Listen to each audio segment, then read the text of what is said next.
I'm from country Far North Queensland, Innisfail, and started with have a go cricket as it was back then. I think it's into cricket now, and I still remember going and getting my first set of pads to play hardball cricket.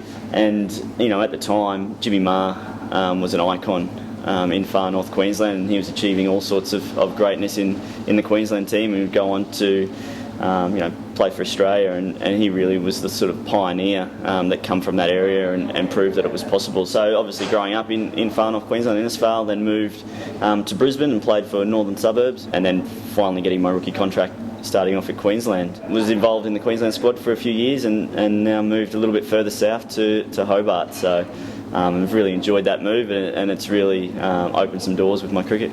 I'd like to think that I'm entertaining, probably a hard-working cricketer, probably liken myself to a Toyota Hilux if I had to be a car. It's not too flashy, but just try and get the job done.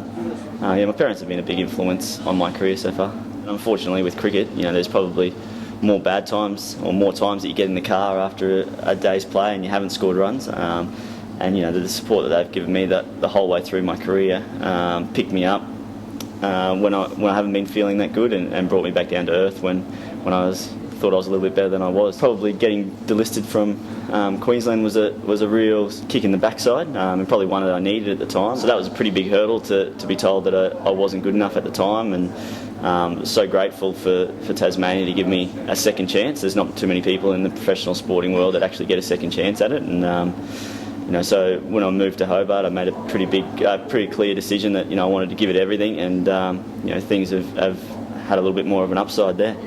Scoring a double hundred in a one-day game is pretty special, and for it to be against my old state in Queensland probably added a little bit of an extra specialty to it, if I must say that. But certainly making my debut and playing T20 for Australia is my career highlight to date. It's always a dream, something that I probably never thought I was going to do, and to actually achieve it was really something special. And something that I'll never forget.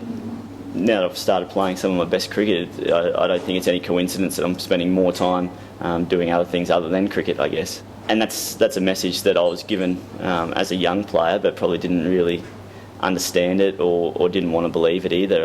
And it's something that I'm trying to pass on to some of our younger players as well, that sometimes you can play your best cricket by not necessarily thinking, living and eating cricket all day, every day. So tried to really get into my study, and that's probably somewhere where the ACA have been really supportive of me, and giving me the funding to be able to do the course, but also sort of guiding me along the way.